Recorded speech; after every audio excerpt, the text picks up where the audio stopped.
विश्वास education private limited के हमारे ऑफलाइन कोर्स के विद्यार्थी, विश्वास एजुकेशन प्राइवेट लिमिटेड के हमारे सब्सक्राइबर, व्यूवर और वैसे व्यूवर जो वीडियो अपलोड होने के बाद देखेंगे, उन सभी को विश्वास एजुकेशन प्राइवेट लिमिटेड के मैनेजिंग डायरेक्टर रजनीश सिंह तोमर की ओर से हार्दिक अभिनंदन।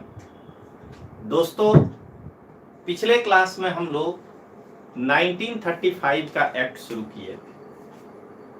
तो 1935 का एक्ट इतना डिटेल्स हम लोग पढ़े कि पिछले क्लास में वो पूरा नहीं हुआ।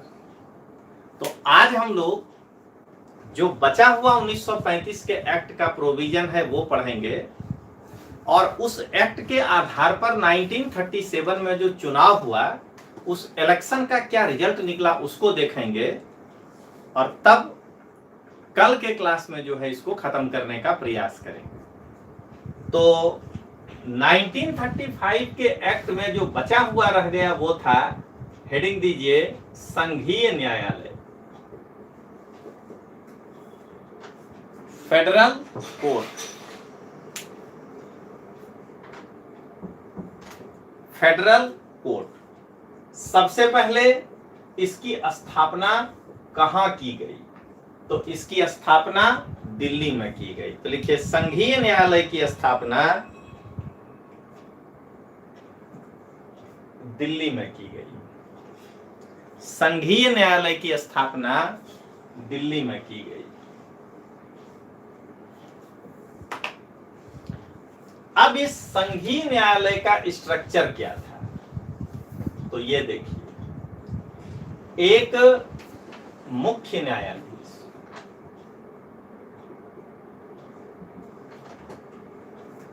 और 3 अन्य न्यायाधीश होते थे और 3 सहायक न्यायाधीश होते थे। ये स्ट्रक्चर था संघीय न्यायालय का। तो लिखिए, इसमें एक मुख्य न्यायाधीश, इसमें एक मुख्य न्यायाधीश, 3 अन्य न्यायाधीश,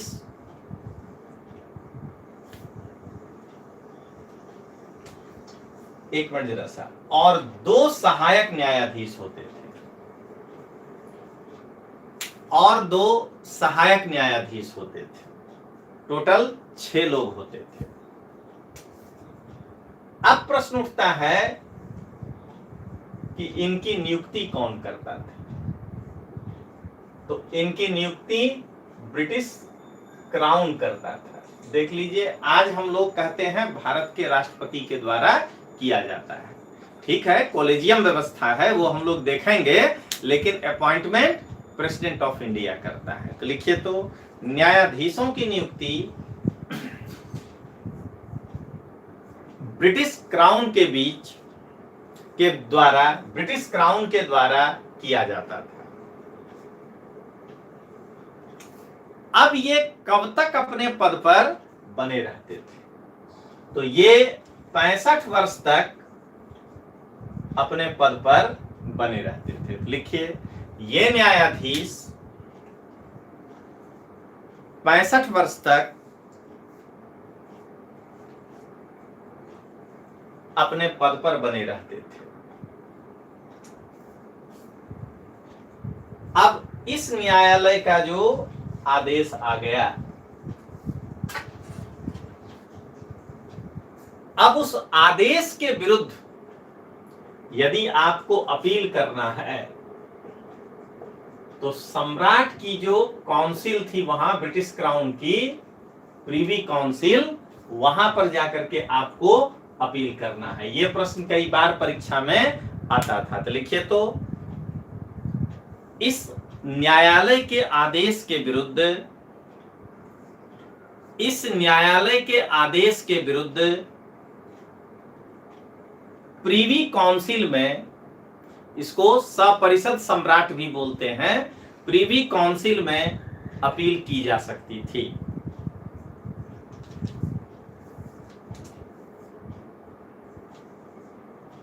अब जब परीक्षा में पूछे कि फेडरल कोर्ट कब से काम करना शुरू किया, तो ये अपना काम 1 अक्टूबर 1937 से प्रारंभ किया। लिखिए तो संघीय न्यायालय 1 अक्टूबर 1937 को कार्यरत हो गया।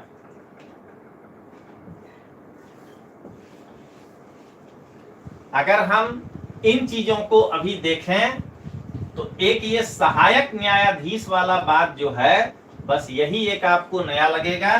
बाकी यहां भी एक मुख्य न्यायाधीश होते हैं और संसद के द्वारा निर्धारित अन्य न्यायाधीश होते हैं, वो हम लोग सुप्रीम कोर्ट के समय पढ़ेंगे। अब इनका क्षेत्राधिकार क्या था? क्षेत्राधिकार का अंग्रेजी वाले लिखिएगा जुरिस्डिक्शन क्या था। तो लिखिए संघीय न्यायालय के क्षेत्राधिकार।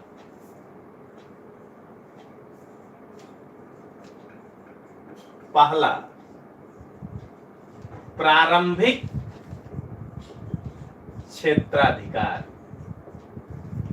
Original jurisdiction. प्रारंभिक क्षेत्राधिकार, ओरिजिनल जुरिस्डिक्शन।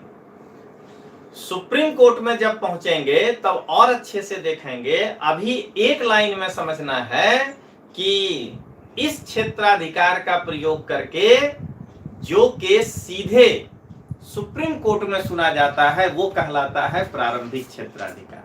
यानी वैसा मुकदमा जो डिस्ट्रिक्ट कोर्ट से हाई कोर्ट से सुप्रीम कोर्ट नहीं जाना है, सीधे सुप्रीम कोर्ट में भेज करके आप जो है उस मुकदमे का कार्रवाई करवा सकते हैं सुप्रीम कोर्ट से।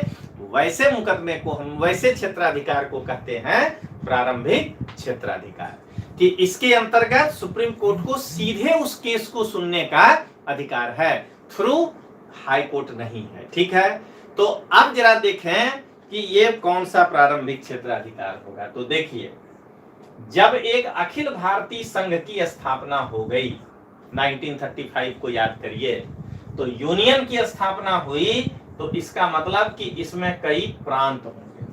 तो अगर बंगाल और उड़ीसा के बीच किसी मुद्दे पर विवाद हो जाए, दो प्रांतों के बीच किसी मुद्दे पर विवाद हो जाए, तो वह केस सीधा उस समय के संघीय न्यायालय में देखा जाता था और आज भी वह केस सीधा सुप्रीम कोर्ट में देखा जाता है। लिखिए, पहला, संघ के दो इकाइयों के बीच, पॉइंट में गोला लगा के लिखिएगा, संघ के दो इकाइयों के बीच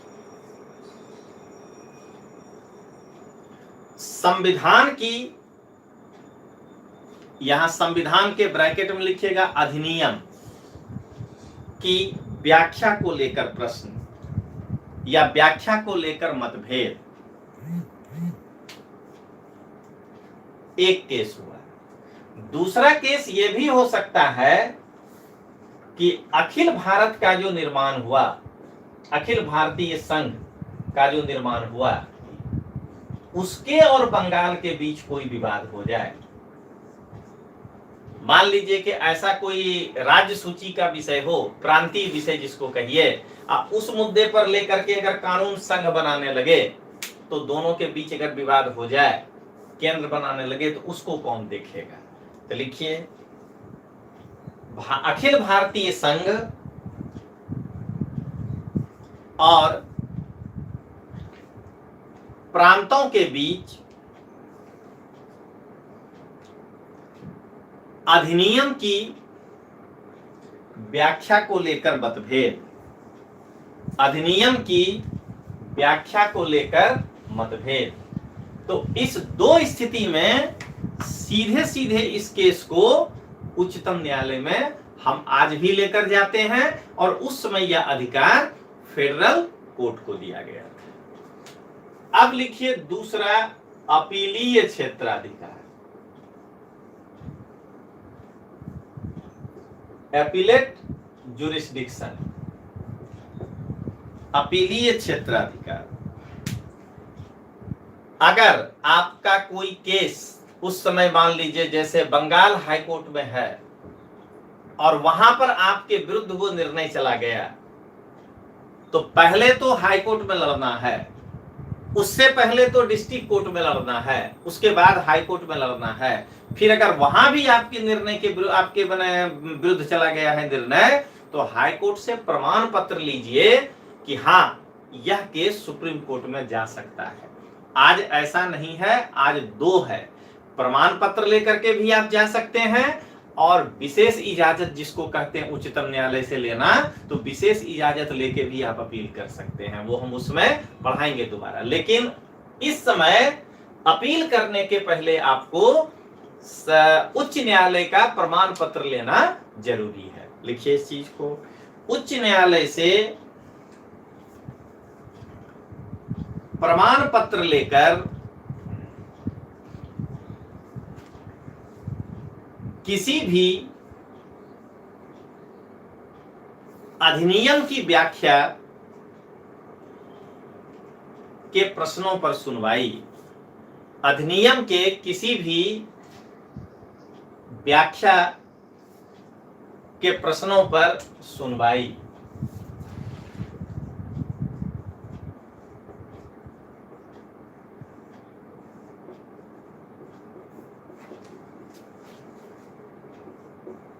तीसरा था एडवाइजरी जुरिस्डिक्शन, परामर्शदात्री क्षेत्राधिकार।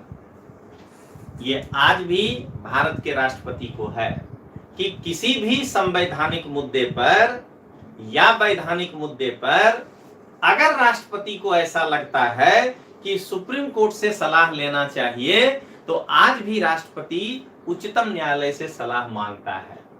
लेकिन जब हम पढ़ाएंगे तो आपको व्यवहारिक बना करके पढ़ाएंगे, ये नहीं कि अगला लाइन रट लीजिए कि उच्चतम न्यायालय यदि चाहे तो सलाह दे, चाहे तो नहीं दे। पहले इसका व्यवहारिक रूप देखिए।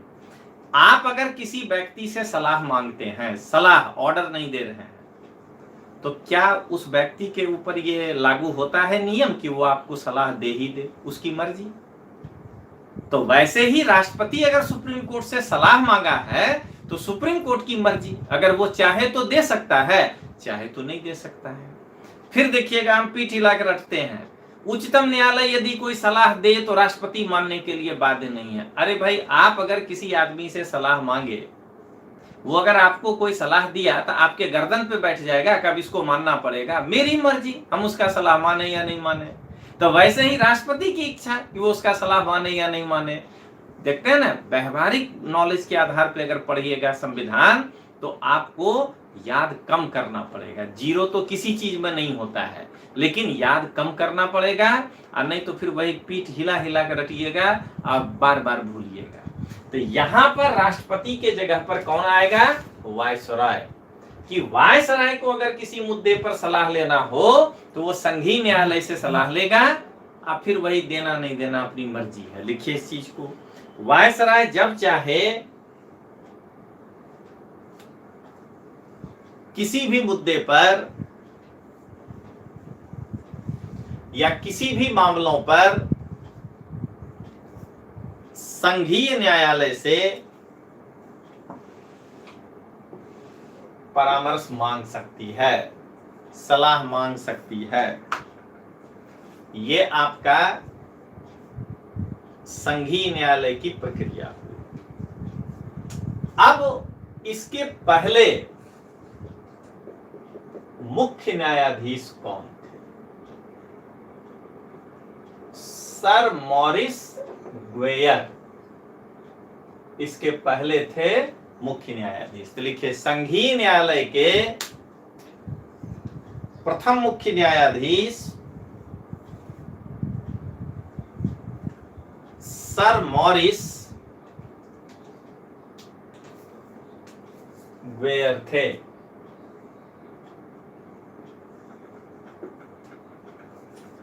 दिल्ली विश्वविद्यालय में पढ़ने का एक बेनिफिट यही होता है कि वो हो कोई और के नाम पे है, बट ऐसे देखिए जोड़ने में कि मॉरिस नगर दिल्ली विश्वविद्यालय के बगल में, तो मॉरिस। दिल्ली विश्वविद्यालय का एक प्रतिष्ठित हॉस्टल भी है, ग्वायर हॉल हम लोग बोलते हैं। देख लीजिए, मिलता जुलता है कि मॉरिस और ग्वायर।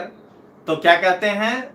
वहां पढ़ने का वो आसपास में ऐसे बहुत सारे जगह हैं जो नाम से ही अपने जो है समझ लेते हैं कि ये इसका मतलब निकलता है। चलिए, अब जो अन्य न्यायाधीश थे 3, उसमें से जो 2 भारतीय न्यायाधीश को बनाया गया, वहां पे नियुक्त किया गया, उसका नाम याद रखना होगा। तो लिखिए, तो अन्य न्यायाधीशों में 2 भारतीय न्यायाधीश थे,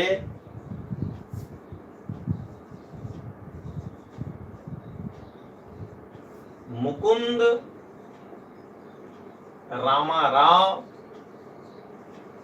जयकर, MR जयकर। किताबों में वो डॉट लगा के ही काम चला लेता है, लेकिन पूरे संविधान में जहां तक मेरे से संभव होगा मैं आपको पूरा नाम ही बताऊंगा, जिससे कि आपको शॉर्टकट वाले में दिक्कत नहीं हो। दूसरा लिखिए, शाह मोहम्मद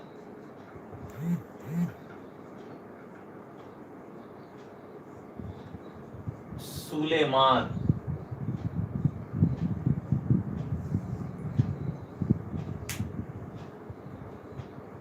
वही या तो MS सुलेमान लिख कर आएगा या SM सुलेमान आएगा, अगर ये मोहम्मद आगे है तो। ये आपके 2 न्यायाधीश थे। यहां से कुछ कहना नहीं है, सिर्फ सोचना है कि 1909 के सांप्रदायिक अधिनियम, जिसको हम मॉर्ले मिंटो सुधार करते हैं, उसमें जो कमनल अवार्ड दिया गया, उससे 1935 आते आते हिंदू और मुस्लिमों के बीच के डिस्टेंस को देख लीजिए कि सुप्रीम कोर्ट के जज तक में इस फॉर्मूले को अपनाया जा रहा है कि 2 भारतीय चुनेंगे तो एक हिंदू होगा, एक मुसलमान होगा। एक कारण, सारा कारण यही नहीं था। दूसरा, 2 इसलिए भी भारतीय न्यायाधीश चुनेंगे तो एक हिंदू और एक मुसलमान होना चाहिए। अब पॉजिटिव सोचिएगा कि यूनिफॉर्म सिविल कोड तो है नहीं।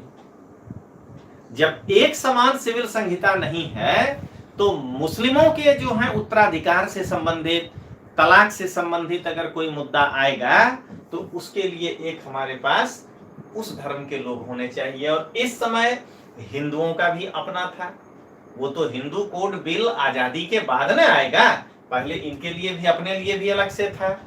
तो दूसरा पॉजिटिव चीज इसको बताएंगे कि पहला तो सरकार सांप्रदायिक निर्णय देने के कारण सरकार के, हम समाज में हिंदू मुस्लिमों के बीच इतना गैप हो गया कि हम यहाँ हर जगह चेक एंड बैलेंस हमको करना पड़ रहा है।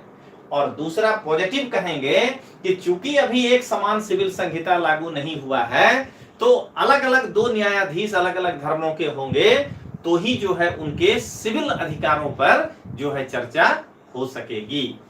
तो इसीलिए अभी क्या है कि हम आपको प्रीलिम्स को पॉइंट में रखते पढ़ा रहे हैं, लेकिन आपको हर जगह देखिए मेंस के बारे में बताते रहते हैं। तो ये पिछले क्लास को पलट के देखिए, ये था आपका केंद्रीय प्रशासन में, माने भारत के केंद्रीय प्रशासन में क्या बदलाव हुआ। एक कार्यपालिका में बदलाव पढ़े, विधायिका में बदलाव पढ़े और संघीय न्यायपालिका में बदलाव पढ़े। अब पढ़ने जा रहे हैं प्रांतीय शासन में क्या क्या हुआ।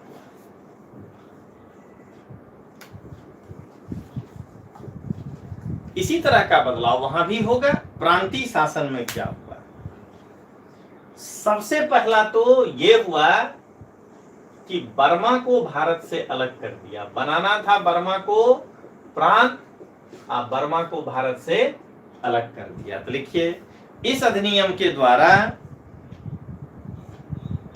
पहले भी लिखा चुके हैं लेकिन यहां सीक्वेंस के लिए दोबारा लिखा रहे हैं।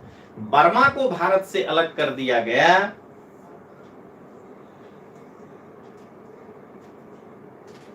और उड़ीसा एवं सिंध नामक 2 नए प्रांत बनाए गए। उड़ीसा और सिंध नामक 2 नए प्रांत बनाए गए।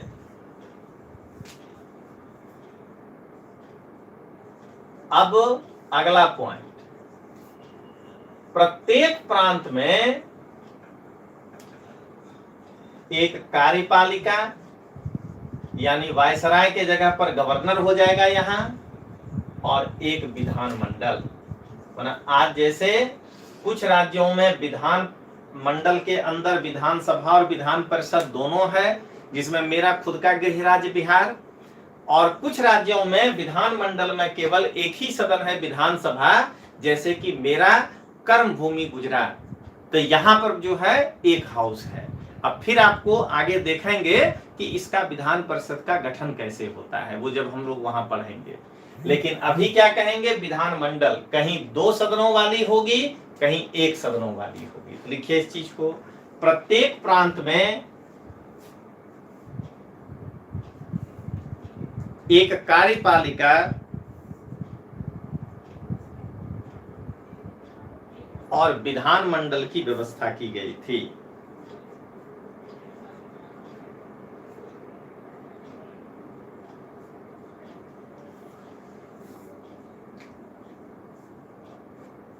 अब देखिए अगला, सभी प्रकार की जो कार्यपालिका शक्ति थी वो गवर्नर के हाथों में निहित की गई। तो लिखिए सभी प्रकार की कार्यपालिका शक्ति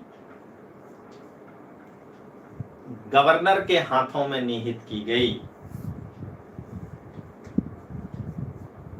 अब देखिए, गवर्नर की नियुक्ति ऐसे नहीं होगा। ऐसे का मतलब वायसराय नहीं करेगा। गवर्नर की नियुक्ति भी सम्राट करता था। ठीक है, तो उस समय के लिए सम्राट हम किसको गिनते हैं, आज के राष्ट्रपति को। तो आज भी राज्यपाल की नियुक्ति राष्ट्रपति करता है। तो लिख लीजिए, गवर्नर की नियुक्ति सम्राट करता था।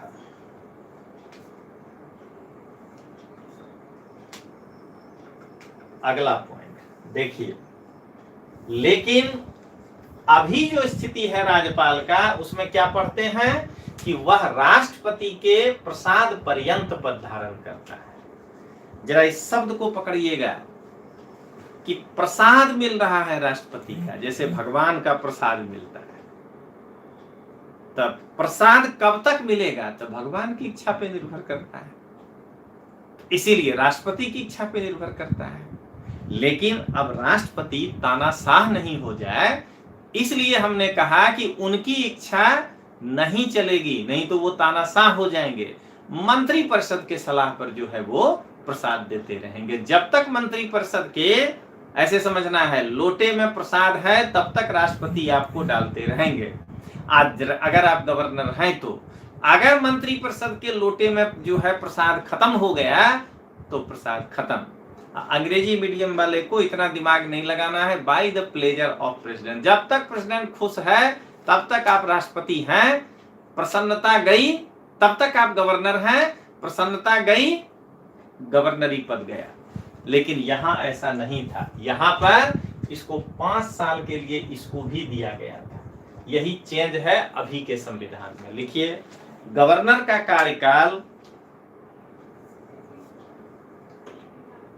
5 वर्ष के लिए निर्धारित किया गया।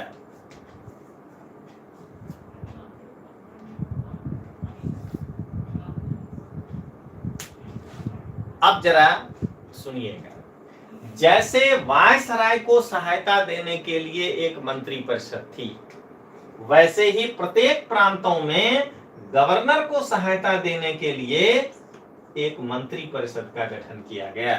लिखिए, प्रांतीय गवर्नर को सहायता प्रदान करने के लिए एक मंत्री परिषद की स्थापना की गई।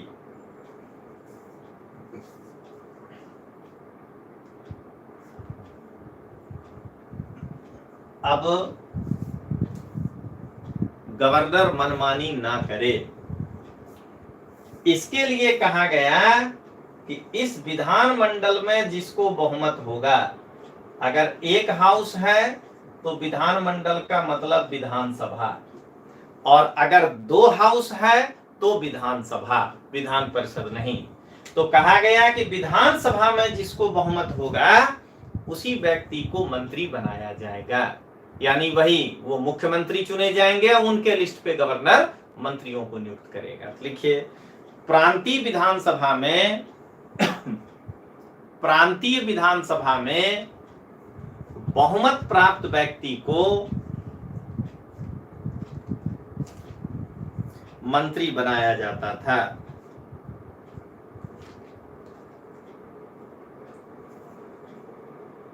ये सब हम लोग अभी क्या पढ़ रहे हैं, कार्यपालिका में क्या क्या चेंज हुआ इधर पढ़ रहे हैं, अभी ये स्ट्रक्चर बाकी है। अब गवर्नर जो है बहुमत प्राप्त मंत्री व्यक्ति को मंत्री बनाएगा। अब गवर्नर मंत्री के सलाह पे काम करेगा, लेकिन जैसे राज्यपाल को हम वीटो शक्ति दिए हैं, तो यहां उससे ज्यादा वाला है, फ्रीडम है, गवर्नर को भी वीटो शक्ति दिया गया। तो लिखिए, गवर्नर मंत्रियों के सलाह पर कार्य करते हैं, गवर्नर मंत्रियों के सलाह पर कार्य करते थे, तथा कुछ मामलों में गवर्नर अपनी विवेकी शक्ति का प्रयोग करते थे, अपनी विवेकी शक्ति का प्रयोग करते थे।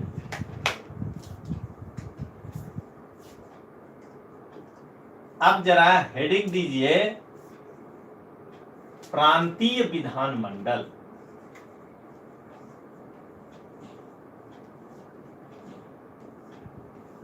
प्रांतीय विधानमंडल, अभी क्या बताया आपको कि कुछ राज्यों में बेगृहों वाली बाइकैमरल द्विसदनात्मक व्यवस्था था।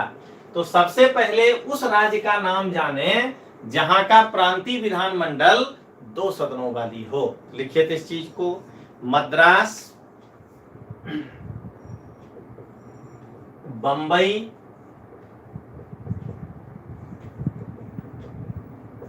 बंगाल, बिहार,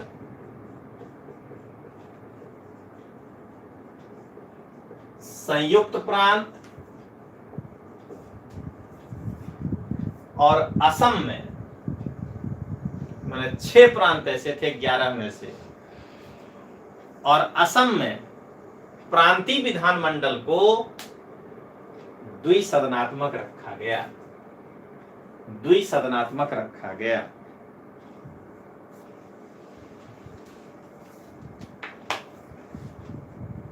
फिर लिखे, शेष प्रांतों में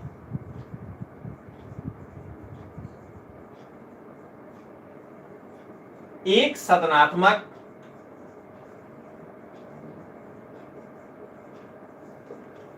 विधानमंडल रखा गया।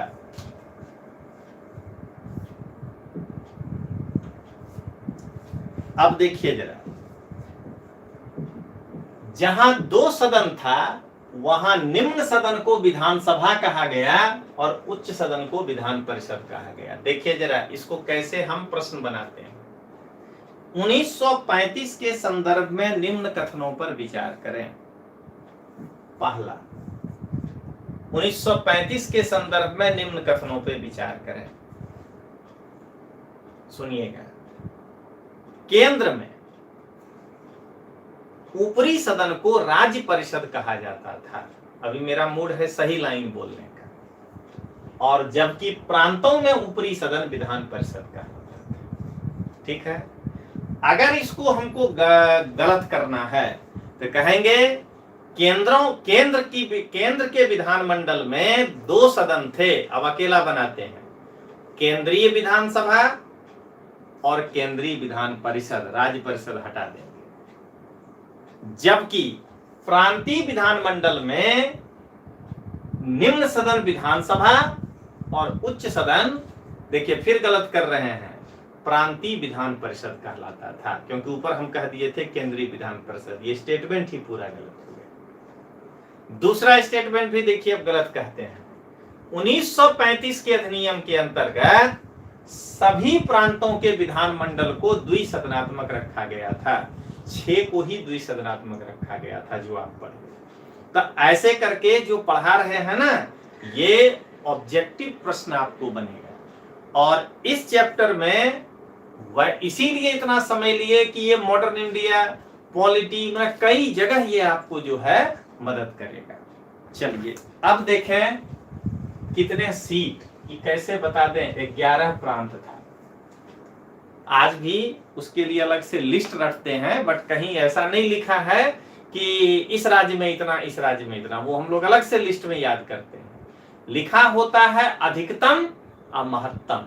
तो यहां जाने कि सबसे ज्यादा सीट वाला विधानसभा वाला राज्य कौन, कितना, और सबसे कम वाला कौन और कितना। तो बंगाल सबसे अधिक विधानसभा वाला उसमें था। तो लिखिए, तो विधानसभा में सर्वाधिक सदस्य बंगाल, ब्रैकेट में लिखिए 250 से थे, जबकि सबसे कम सदस्य पश्चिमोत्तर सीमा प्रांत, नॉर्थ वेस्ट फ्रंटियर, पश्चिमोत्तर सीमा प्रांत, ब्रैकेट में लिखिए 50 सदस्य थे।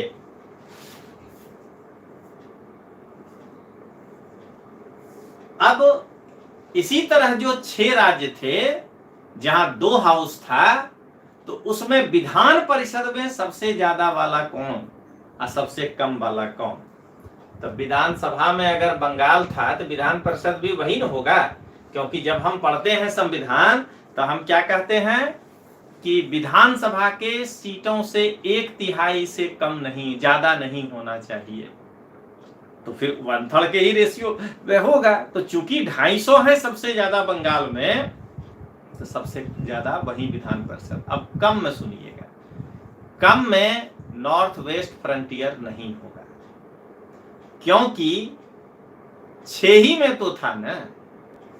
तो अब 6 में सबसे कम कौन हो सकता है, असम हो सकता है। तो सबसे कम संख्या वाला विधान परिषद असम का था। लिखिए, विधान परिषद में सदस्यों की सर्वाधिक संख्या बंगाल, ये देख लीजिए 65, उसमें 1/3 का नियम नहीं था। लिखिए, बंगाल से थी, जबकि सबसे कम असम, ब्रैकेट में लिखिए 22 थी।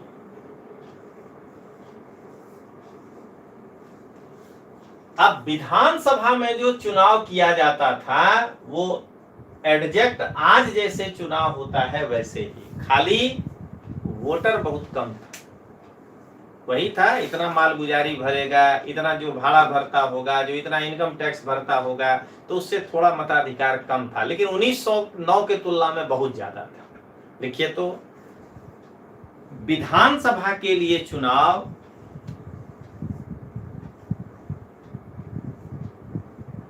प्रत्यक्ष मताधिकार के आधार पर किया जाता था। प्रत्यक्ष मताधिकार के आधार पर किया जाता था।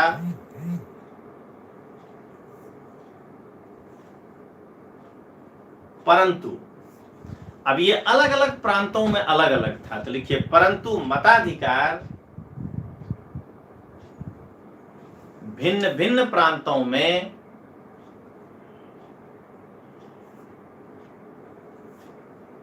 भिन्न भिन्न था, अलग अलग था।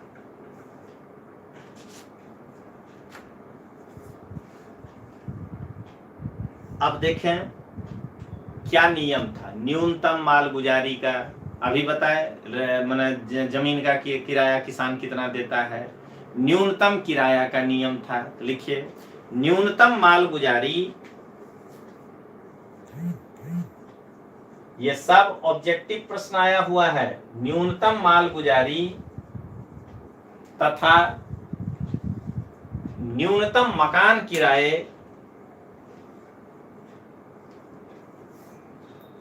इत्यादि के आधार पर मताधिकार प्रदान किया गया था। मताधिकार प्रदान किया गया था। अब सुनिएगा, केवल यही दो प्रक्रिया नहीं था कि न्यूनतम मालगुजारी, लैंड टैक्स, समझिएगा लैंड रेवेन्यू, और न्यूनतम किराया। अगर आप ये दो में नहीं आते हैं तो कोई बात नहीं, सैनिक सेवा अगर दिए हैं तो भी आप वोट दे सकते हैं, और नहीं तो शैक्षणिक योग्यता को माना गया। तो लिख लीजिए अगला पॉइंट, सैनिक सेवा शैक्षणिक योग्यता को भी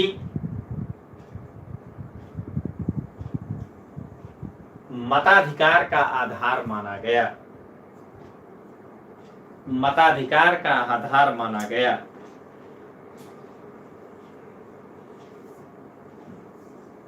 सुनिएगा कितना बढ़ा, याद करिएगा 1919 में 13% जनसंख्या बताए थे, 1% बढ़ा है, 14% आबादी जो है वोट करती थी। तो लिख लीजिए इस अधिनियम के अंतर्गत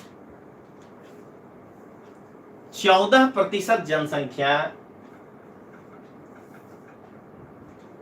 मताधिकार में भाग लेती थी या वोट कर सकती थी।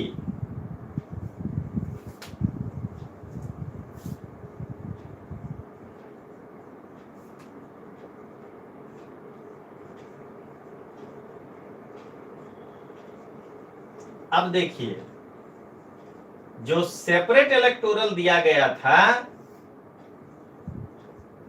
वो जो वर्गीय मताधिकार कि इतने लोग यहां से आएंगे, अब ये केंद्र वाला तो है नहीं कि एक बता दिया जाए, अलग अलग राज्यों में संख्या अलग अलग होगी। हाँ, एक और थे यूरोपीय, तो यहां भी इनके लिए अलग से वोटिंग जो है वो डिसाइड किया गया था। तो लिखिए मुसलमान, सिख,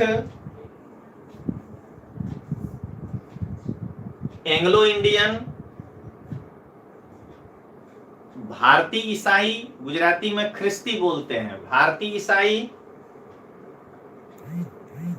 और यूरोपियों के लिए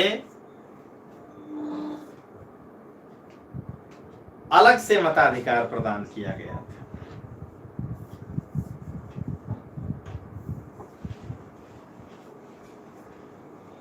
और जो साधारण क्षेत्र लिया गया था, याद करिए, जो साधारण क्षेत्र लिया गया था उसमें जो है हिंदू और दलित दो भाग थे, उसी में वो आरक्षण में तब्दील होगा पूना पैक्ट के द्वारा। तो लिख लीजिए आम चुनाव क्षेत्र में हिंदुओं और दलितों को भी शामिल किया गया था। आम चुनाव क्षेत्र में हिंदुओं और दलितों को भी शामिल किया गया। और एक और था, याद करिएगा, महिलाओं के लिए भी सीट निर्धारित थे। तो लिख लीजिए प्रांतीय विधानसभा में महिलाओं के सीट भी निर्धारित थे।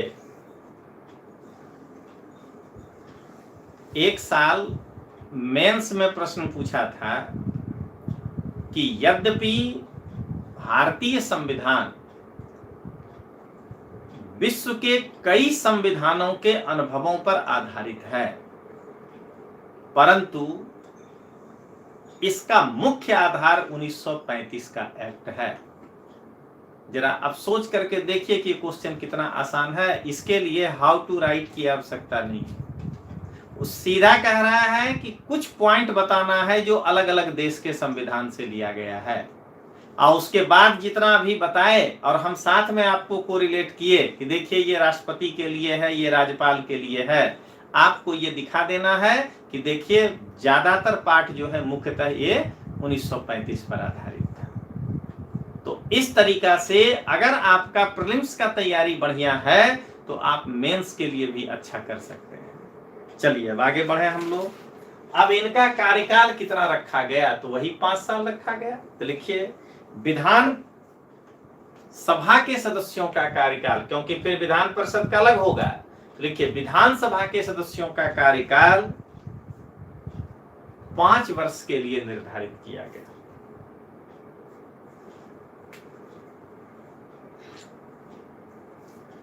अब देखिए जो अगला लाइन बता रहे हैं, जरा इसको बढ़िया से समझिएगा। यूपीपीसीएस का ये पेटेंट सवाल है, 3-4 बार पूछा है। 1935 नहीं पूछा है, वो पूछेगा फिर वहां के विधान परिषद का। विधान परिषद जो है वह एक अस्थाई सदन है। पहला लाइन सुनिएगा, ये परमानेंट हाउस है और इसमें जो लोग जाएंगे, सदस्य बनेंगे, उनके सदस्यों का कार्यकाल 9 वर्ष का होगा। आज 6 वर्ष है, लेकिन वहां वाला समझा रहे हैं 9 वर्ष है। और इसके 1/3 सदस्य जो है वो प्रत्येक दूसरे वर्ष जो है, तीसरे वर्ष जो है बदल जाएंगे। ध्यान रखिएगा, इसका भी फॉर्मूला है, 9 में 3 से ही भाग लगेगा, समझ गए ना, और 6 में 2 से ही भाग लगेगा अगर यहाँ ये 1/3 हो रहा है तो। बस यही फॉर्मूला है, इसे ध्यान रखिएगा। तो इससे अगर स्मूथ करना हो तो अगर इसको 12 किया जाए और यहाँ 1/3 तो यहाँ 4 वर्ष करना पड़ेगा। ये ध्यान रखिएगा, ये फॉर्मूला है। तो 9 वर्ष का कार्यकाल जिसमें 1/3 सदस्य तीसरे वर्ष बदल जाएंगे। अब जरा बताइएगा, यूपीपीसीएस सवाल पूछता है कि विधान परिषद का कार्यकाल है ए 5 वर्ष, बी 6 वर्ष, सी 4 वर्ष और डी इनमें से कोई नहीं। तो आंसर होगा इनमें से कोई नहीं। विधान परिषद का कार्यकाल कैसे हो सकता है? वह तो अस्थाई सदन है, उसके सदस्यों का कार्यकाल हो सकता है। तो वैसे ही यदि आपको पूछे कि 1935 के अधिनियम के अंतर्गत जो प्रांतीय विधान परिषद की स्थापना की गई थी उसका कार्यकाल था, और तब कह दे ए 9 साल, बी 6 साल, सी 4 साल और डी इनमें से कोई नहीं, तो इनमें से कोई नहीं। ठीक है, तो ये चीज जो है ध्यान रखना है। तो अब इस बात को लिखिए, विधान परिषद एक स्थायी सदन था, एक स्थायी सदन था, परंतु इसके 1/3 सदस्य,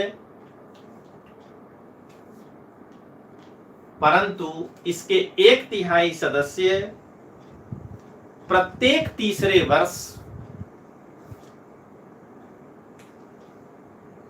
अवकाश ग्रहण कर लेते थे,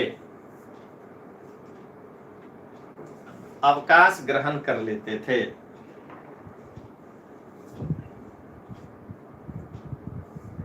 यह हो गया प्रांतीय विधान परिषद। अब इसके जो मताधिकार होते थे वो बड़े बड़े जमींदार, क्योंकि अब उस समय तो आप आज वाला विधान परिषद जैसा करा नहीं सकते हैं कि 1/3 सदस्य विधानसभा के लोग चुनेंगे, ठीक है ना, ऐसा तो नहीं कर सकते हैं। राज्यपाल नॉमिनेट करेंगे तो स्नातक क्षेत्र से चुन के लाएंगे 1/6 लोग, ऐसा नहीं कर सकते हैं, ठीक है। तो उसके जगह पर 1/12 लोग, तो उसके जगह पर जो है वहां एक ही चीज था, बड़े बड़े जमींदारों को इसका वोटर का राइट्स दिया गया था, या जो ज्यादा इनकम टैक्स भरता है उसको दिया गया था। तो लिखिए इस चीज को, विधान परिषद के लिए चुनावों में मताधिकार बड़े बड़े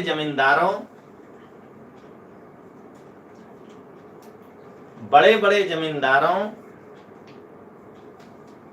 और भारी इनकम टैक्स भरने वाले एवं उच्च पदाधिकारियों को दिया गया था।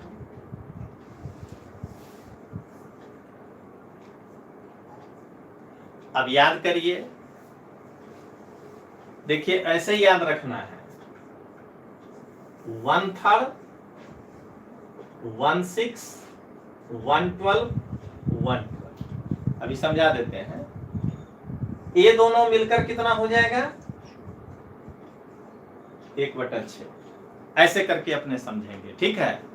तो कुछ लोगों को जो राज्यपाल नॉमिनेट करता था, तो यहां भी गवर्नर नॉमिनेट करेगा। विधान परिषद के क्या देखते हैं कि कला, विज्ञान, समाज सेवा, इन क्षेत्रों में चुने जाए, इन क्षेत्रों में कोऑपरेटिव सेवा, इन क्षेत्रों में विशिष्ट योगदान देने वाले लोगों को गवर्नर विधान परिषद में नियुक्त करता है। ठीक है, लिखिए इस चीज को। विधान परिषद के कुछ सदस्यों को, सब आगे पढ़ाएंगे कितने कितने हैं संख्या। विधान परिषद के कुछ सदस्यों को गवर्नर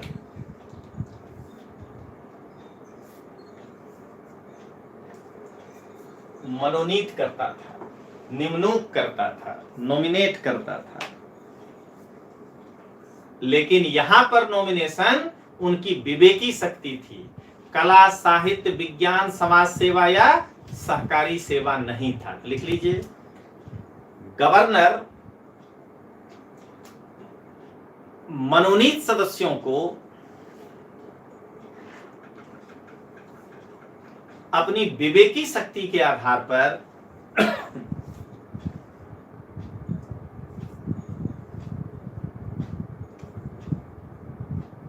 मनोनीत करता था, नॉमिनेट करता था।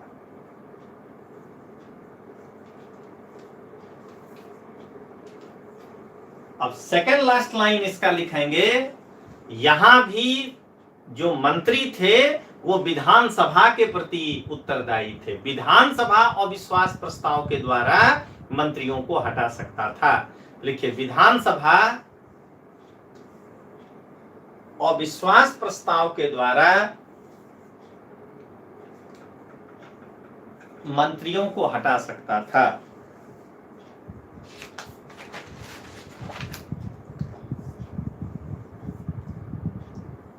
और अंतिम लाइन जो पहले लिखा चुके हैं कि प्रांतीय विधान मंडल, सभा नहीं मंडल, जहां दो होगा दोनों, जहां एक होगा एक, किन किन चीजों पे कानून बनाएगी? प्रांतीय विषय और समवर्ती विषय पर, दो पे कानून बनाएंगे। तो लिखिए, प्रांतीय विधान मंडल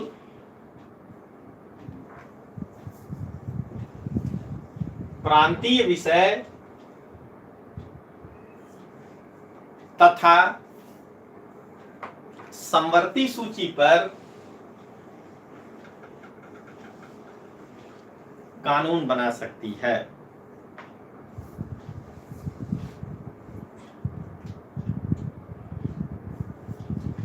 ये था आपका 1935 का एक्ट।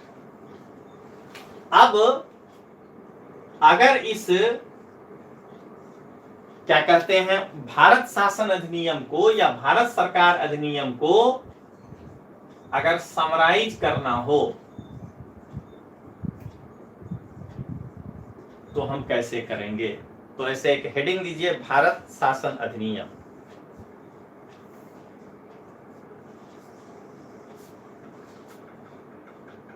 सबसे पहला क्या बना इसमें? तो अखिल भारतीय संघ की स्थापना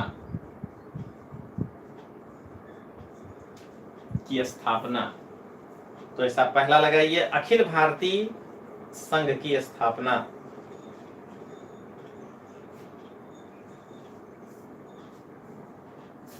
इसमें मेन बात क्या रखा गया?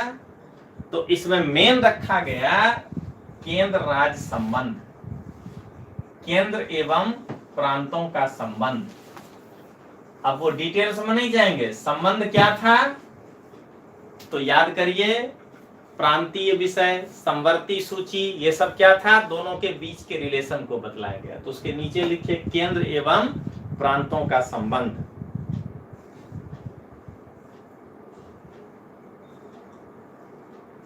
दूसरा खासियत क्या था? इसको शॉर्ट में समराइज कर दे रहे हैं। दूसरा खासियत क्या था? तो इस अखिल भारतीय संघ में ब्रिटिश भारत के प्रांत और देशी राज्य शामिल हुए। ऐसे लिखिए, ब्रिटिश भारत के प्रांत प्लस देशी राज्य।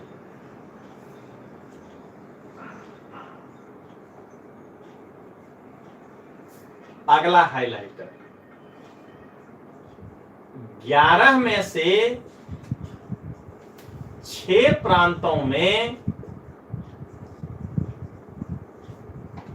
द्विसदनात्मक विधानमंडल। 6 प्रांत में विधानसभा और विधान परिषद दोनों को दिया गया। कौन कौन सा था? बंगाल, मद्रास, बंबई,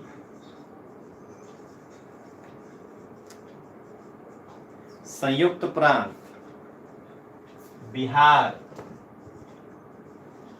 असम।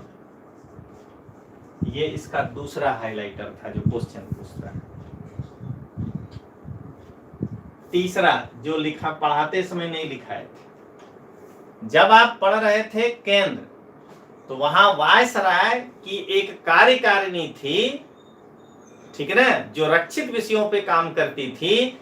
एक वायसराय का मंत्री परिषद था जो हस्तांतरित विषय पर काम करता था। इसको क्या कहे थे हम लोग? द्वैध शासन।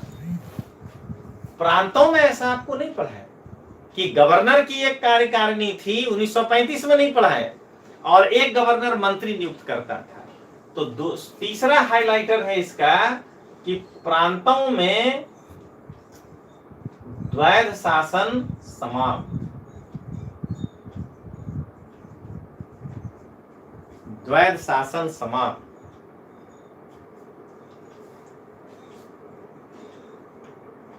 तो अगला हाइलाइटर क्या है? संघ में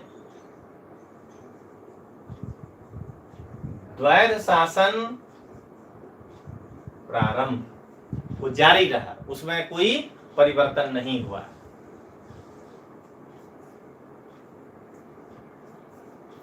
अगला हाइलाइटर क्या देखे? सांप्रदायिक। अभी समझाते हैं, पहले देख लीजिए।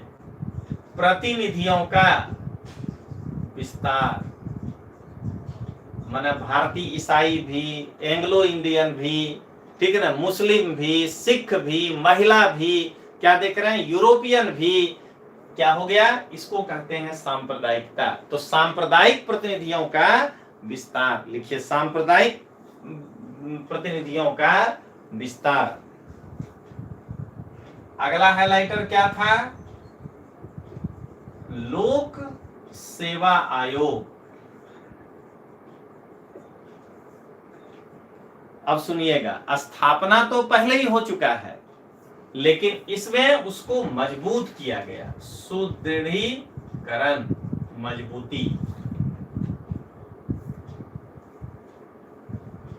क्या था मजबूती? तो सुनिएगा, मजबूती जो था उसको हम यहां लाके दिखा रहे हैं। केंद्र के लिए यूपीएससी, राज्यों के लिए एसपीएससी। एस का मतलब वहां हुआ स्टेट पब्लिक सर्विस कमीशन। अब जो स्टेट का नाम दे दीजिए, इसीलिए हम जो आपको सिलेबस बताते हैं तो क्या कहते हैं कि दिमाग में ये मत रखिएगा कि एमपीपीएससी, आरपीएससी, यूपीपीएससी, जीपीएससी अलग होगा। सबका फॉर्मूला एक ही है कि इकोनॉमिक्स सब जगह पूछेंगे भारत वाला, पहले समझ लीजिएगा। देखिए, भारत का इतिहास सब जगह पूछेगा, भूगोल सब जगह पूछेगा, ठीक है, साइंस एंड टेक्नोलॉजी और जनरल साइंस सब जगह पूछेगा, पर्यावरण सब जगह पूछेगा, इकोनॉमिक्स सब जगह पूछेगा, संविधान सब जगह पूछेगा, करंट अफेयर्स सब जगह पूछेगा। ये जो एक बार तैयार कर लिया अच्छे से, तो समझ लेना है कि वह लड़का 60% तो तैयार कर लिया सभी राज्यों का। अब उसके बाद जो, और कई राज्यों में क्या है, मैथ रीजनिंग भी जोड़े हुए थे, उसको भी गिन लीजिए। इसके बाद जब आप देने जाएंगे, जो राज्य हम नाम बोलते हैं उस राज्य का बगल में नाम लगा दीजिएगा। राजस्थान का इतिहास, तो गुजरात का इतिहास, तो मध्य प्रदेश का इतिहास। अब स्टेट लगा दीजिए, उस राज्य का इतिहास, उस राज्य की कला एवं संस्कृति, ठीक है, उस राज्य का भूगोल, ठीक है, उस राज्य की अर्थव्यवस्था और उस राज्य का पॉलिटिकल कंडीशन। अब प्लस उसका अगर कोई करंट अफेयर्स हो रहा है। तो ये 6 जो है उसमें क्लैप कर दीजिए तो आप स्टेट पब्लिक सर्विस कमीशन का तैयारी करने लगे। अगर उसको नहीं करिए तो आप आईएएस का तैयारी कर रहे हैं। उसके बाद कहीं एक आध छोटा मोटा कोई चेंज हो तो हो, बाकी स्टेट पब्लिक सर्विस कमीशन का मतलब यही है। GPSC, RPSC, MPPSC, JPSC, BPSC सब जो है ये इसके अंदर है। और आज भी संविधान में ये व्यवस्था है जो यहां पे रखा गया। यहां पे कहा गया कि 2 या 2 से अधिक प्रांत यदि कहता है कि मेरे लिए एक ही लोक सेवा आयोग बना दीजिए, तो उनको एक संयुक्त लोक सेवा आयोग बना दिया जाएगा। यानी आज अगर जैसे गुजरात और राजस्थान की विधानसभा कहे कि हम दोनों के लिए एक ही जो है पब्लिक सर्विस कमीशन हो, 2 अलग अलग रखने में हम नहीं इच्छुक हैं, तो आरपीएससी और जीपीएससी को मिला के नाम रख देगा ज्वाइंट पब्लिक सर्विस कमीशन। लेकिन अब उसको कौन राज्यपाल देखेगा? क्योंकि राजस्थान के राज्यपाल इसको नहीं देख सकते हैं, गुजरात के जीपीएससी को, और गुजरात के राज्यपाल राजस्थान के आरपीएससी को नहीं देख सकते हैं। इसीलिए बस दिमाग लगाना है, इसीलिए इसको राष्ट्रपति देखेगा। ज्वाइंट पब्लिक सर्विस कमीशन का सब कुछ, उसका चेयरमैन कौन नियुक्त करेगा? अब अपने याद रखना है, राष्ट्रपति करेगा। अब जैसे एक साल में जितना परीक्षा लिया जाता है, उन परीक्षाओं का, सारे परीक्षाओं का जो है क्या कहते हैं, एक वार्षिक रिपोर्ट तैयार किया जाता है, एनुअल रिपोर्ट तैयार किया जाता है। जो आप लोग, अब तो बहुत कॉमन हो गया, जो हम पहले कहा करते थे कि हम क्लास वाले हों या मेरे बगल वाले मेरे मित्र दूसरे क्लास चला रहे हों, हम कहते हैं अगर कि नहीं इतिहास बहुत लोकप्रिय विषय है, देखो ये 10 लोग मेरे यहां से पास किया, नहीं मानना है।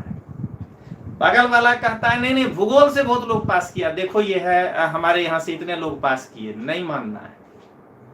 कि यूपीएससी हर साल एनुअल रिपोर्ट देती है राष्ट्रपति को, पूरे साल का परीक्षा का 250-300 पन्ने का वो रिपोर्ट होता है। उसमें एक एक सब्जेक्ट के बारे में लिखा होता है कि किस मीडियम से कितने लड़के बैठे,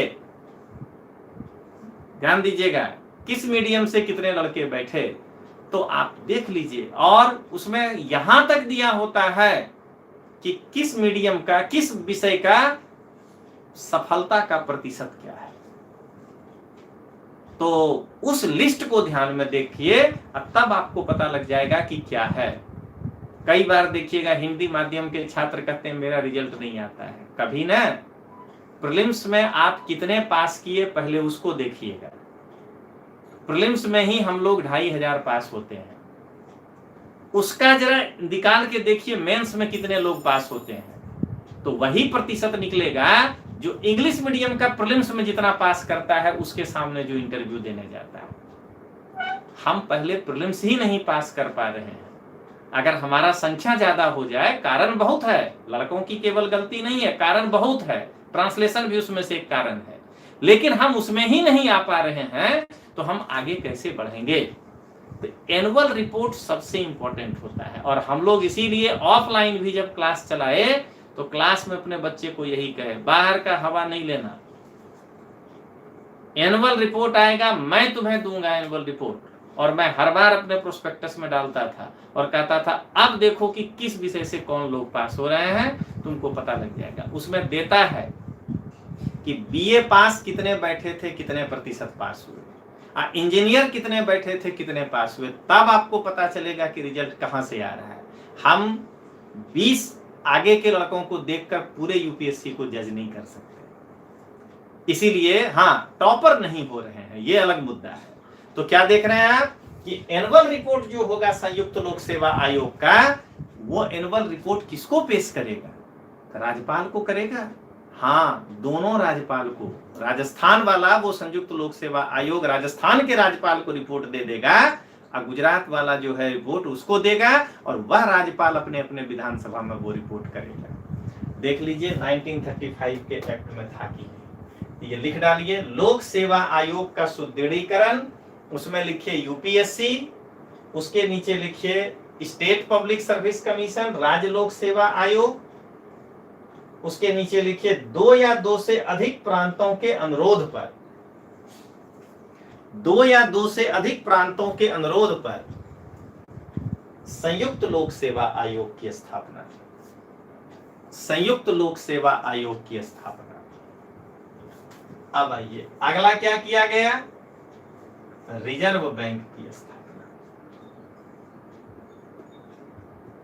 मैंने पहले आपको फुल डिटेल्स पढ़ा दिए, अब उसका समरी निकाल दे रहे हैं कि जिससे कि आप जो है इसको लिख सकें। और एक लास्ट, संघीय न्यायालय की स्थापना।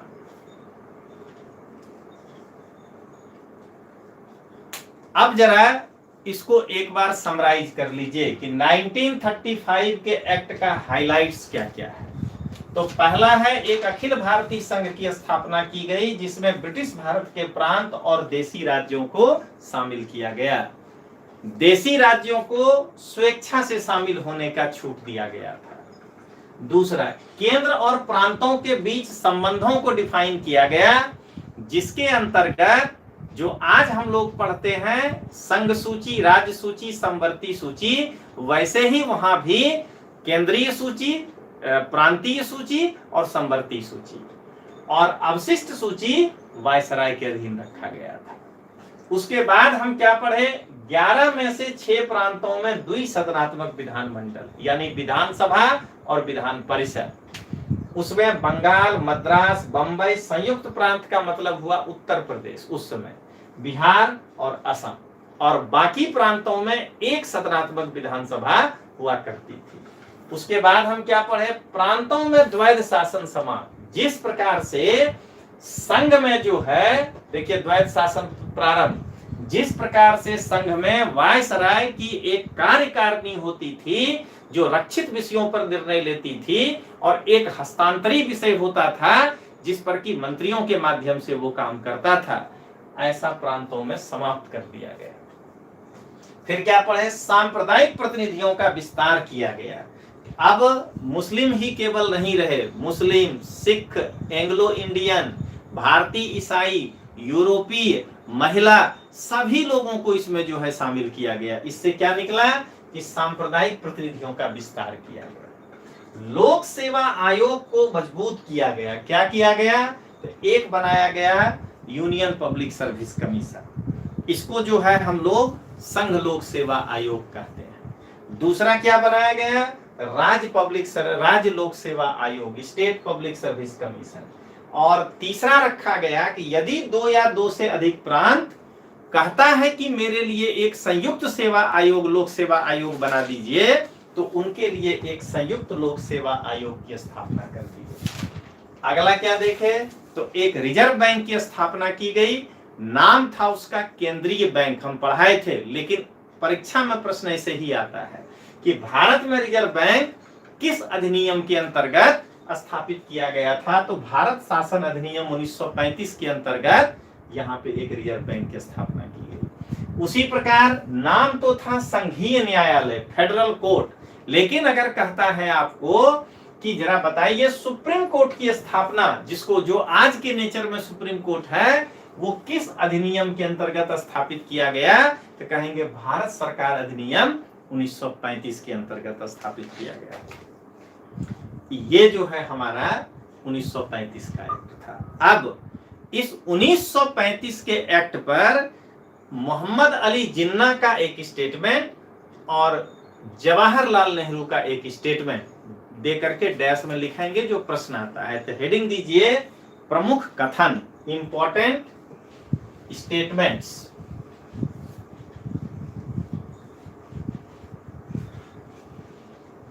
नेहरू जी बोले कि ये जो एक्ट है ये इंजन बिना का गाड़ी है। बात तो वाजिब है, जब वायसराय को कोई निर्णय ही नहीं ले सकता है, इंजन हमारा कहाँ है, इंग्लैंड में है, वहां क्राउन देख रहा है, तो गाड़ी बिना इंजन का है। लेकिन इस गाड़ी में ब्रेक बहुत है, क्या कहते हैं, एक वायसराय रक्षित विषय में ब्रेक मारेगा तो वही वायसराय मंत्रियों के सहायता से हस्तांतरित में ब्रेक मारेगा। तो केंद्र का जो हमारा केंद्रीय विधानसभा है वो क्या कहते हैं, कानून बनाते इसमें ब्रेक लगाएगा। तो फिर प्रांतों में गवर्नर ब्रेक लगाएगा। क्या देख रहे हैं, स्टेटमेंट अब आपको याद हो गया, हम इसलिए बोले। उन्होंने कहा कि यह अनेक ब्रेकों वाली इंजन रहित गाड़ी है, इसमें इंजन नहीं है। लिखिए इस चीज को, यह अनेक ब्रेकों वाली इंजन रहित गाड़ी है। पंडित नेहरू। अब जिन्ना क्या कहा, तो भाई नेहरू जी के पास ज्यादा दिमाग था, तो नेहरू जी इतना अच्छा बात बोले। अब जिन्ना के पास जितना दिमाग था वो बोला, उससे क्लियर नहीं होगा वो जो बोला। कहता है पूर्णतः सड़ा हुआ और मूल रूप से बुरा। क्या निकला मतलब, जब नेहरू जी बोले तो उसका अर्थ निकल रहा है कि सैकड़ों ब्रेक है इस एक्ट में और इंजन जो है वो लंदन में है, लेकिन इसका कोई मतलब नहीं निकलता है। लेकिन चूंकि तभी से ये दोनों पैरेलल चला गया, अब लग रहा था कि जिन्ना पाकिस्तान की ओर जाएगा क्योंकि इससे उसको कुछ मिला नहीं। और अभी जो पढ़ेंगे 1937 का चुनाव इस एक्ट के बाद जो हुआ, तो उसमें तो उसको पूरी तरह पता चल गया कि हम जो है अब इस रास्ते से आगे नहीं जाएंगे। इसीलिए उसके स्टेटमेंट को नहीं ध्यान देना है, खाली पढ़ लेना है। तो लिखिए पूर्णतः सड़ा हुआ और मूल रूप से बुरा। पूर्णतः सड़ा हुआ और मूल रूप से बुरा, मोहम्मद अली जिन्ना। ये आपका 1935 का एक्ट है। अब 1935 के एक्ट के आधार पर 1937 का चुनाव हुआ। दरअसल ये इसी के साथ जुड़ा हुआ मुद्दा है और यही पूरा ध्यान में रख करके हम जानते थे कि दो बराबर क्लास नहीं कट पाएगा। हो सकता है आज का क्लास 9 बजे तक खत्म हो जाए, लेकिन अगर हम इसको परसों समाहित करना चाहते तो इतना बड़ा बात को कंप्रेस करते ना, तो सीएनजी गैस नहीं बन पाता। इतना कंप्रेस हो जाता है कि वो ठीक ही नहीं लगता। तो ध्यान रखिएगा 35 के अंदर ही लिखना है तीसरा नंबर हेडिंग देके कि 1937 का चुनाव जो हुआ वो क्या हुआ। तो लिखिए 1937 का चुनाव। ये हमारा इतिहास में सबसे ज्यादा मदद करता है। किसी भी एक आध दो अच्छे किताबों में इसका उल्लेख है, बाकी किसी भी मॉडर्न इंडिया के किताब में इतना डिटेल्स नहीं दिया है। ठीक है, हाँ संविधान के चैप्टर में मिलेगा, संविधान के किताबों में, लेकिन उसमें नहीं मिलता है। तो लिखिए तो इस अधिनियम के अंतर्गत फरवरी 1937 में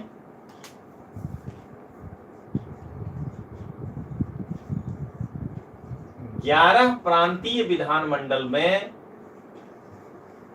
चुनाव करवाए गए। 11 प्रांतीय विधानमंडल के चुनाव करवाए गए। देखिए ये क्वेश्चन बहुत बार आता है, कुल कितने सीट थे सबको मिला करके, तो उसमें 1585 सीट थे और उनमें से 711 सीट पर कांग्रेस विजय हुआ था। इसको दोनों ही रूपों में देखना है कि एक पार्टी आधा से ज्यादा सीट हासिल कर ली, लेकिन जनता उस समय भी उतना ही अवेयर था कि भले न कांग्रेस राष्ट्रीय आंदोलन में बहुत बड़ी भूमिका निभाया हो, लेकिन 1500-1400 सीट नहीं दे दिया। देख रहे हैं ना, एक पार्टी को जरूर ज्यादा सीट दिया और कई राज्यों में तो इनको उसी समय गठबंधन की सरकार बनानी पड़ी। अभी पढ़ाएंगे, ये कई राज्यों में कांग्रेस की सरकार नहीं बनी। जनता हमेशा अवेयर ही होता है, हम आपको लगता है कि जनता अवेयर नहीं है। ये दोनों रूपों में देखिएगा। लिखिए इस बात को, कुल 1585 सीटों में कांग्रेस को 711 सीटें प्राप्त हुई।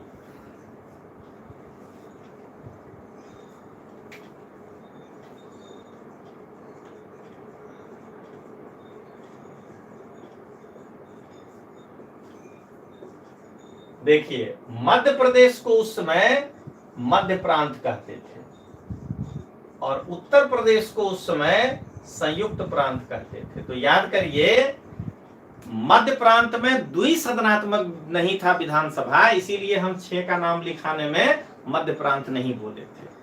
तो इन राज्यों में कांग्रेस को पूर्ण बहुमत मिला, वो अपने अकेले दम पे सरकार बनाया। 11 प्रांत में 6, यानी 5 में कांग्रेस को सरकार बनाने नहीं दिया जनता उस समय भी, यानी राष्ट्रीय आंदोलन को कैश जो है नहीं कर पाया कांग्रेस सभी जगह चुनाव में। एक या तो जनता विपक्षी दलों पे भी भरोसा किया। लिखिए इस चीज को, मद्रास, बिहार, उड़ीसा,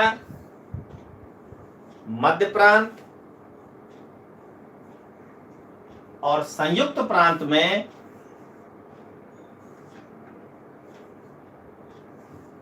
पूर्ण बहुमत की सरकार बनी। कांग्रेस को पूर्ण बहुमत मिला, ऐसे लिखिए, कांग्रेस को पूर्ण बहुमत मिला।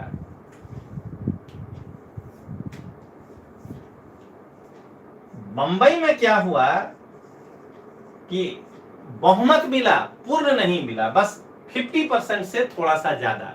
लिखिए, बंबई में कांग्रेस को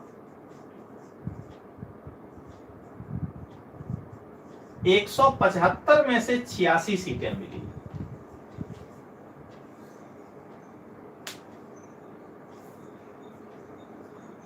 सीटें मिली।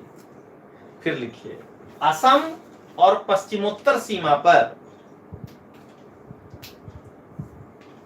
नॉर्थ वेस्ट फ्रंटियर पर, अभी के अफगानिस्तान और पाकिस्तान का बॉर्डर, तो असम और पश्चिमोत्तर सीमा पर कांग्रेस बड़े दल के रूप में उभरा।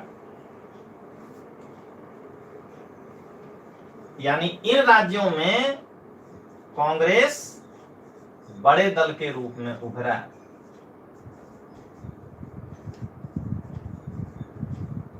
अब जरा गिन लीजिए, 1 2 3 4 5 6 7 8 जान ही गए। पंजाब में क्या हुआ? तो अगला पॉइंट लिखिए, पंजाब में यूनियनिस्ट पार्टी, लिखिए, पंजाब में यूनियनिस्ट पार्टी और बंगाल में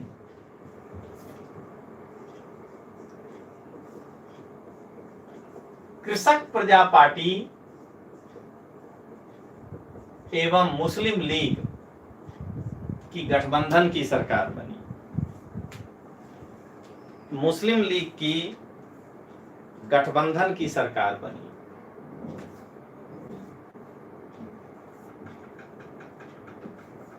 अब कौन बचा? देख लीजिए, 1 2 3 4 5 6 7 8 9 10, ये पंजाब था।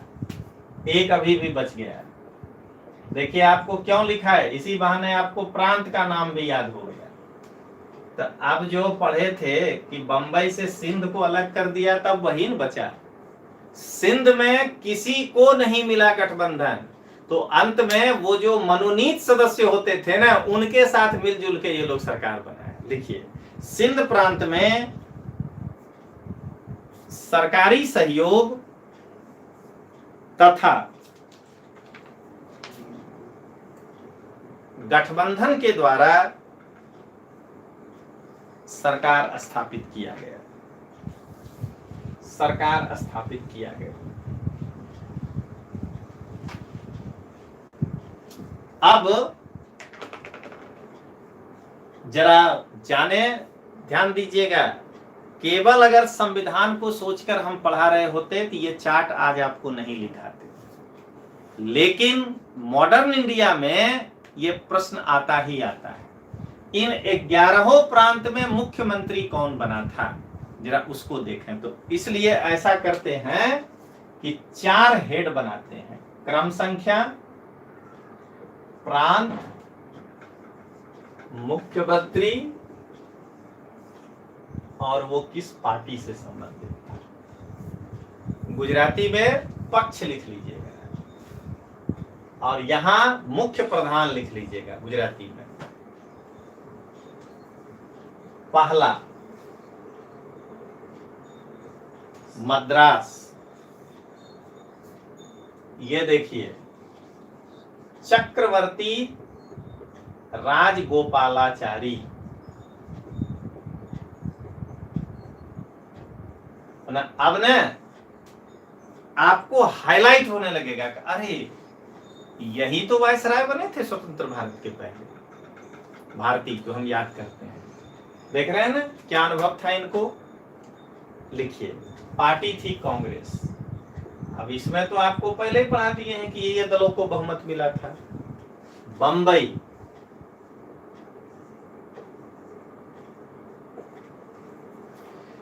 बाला साहब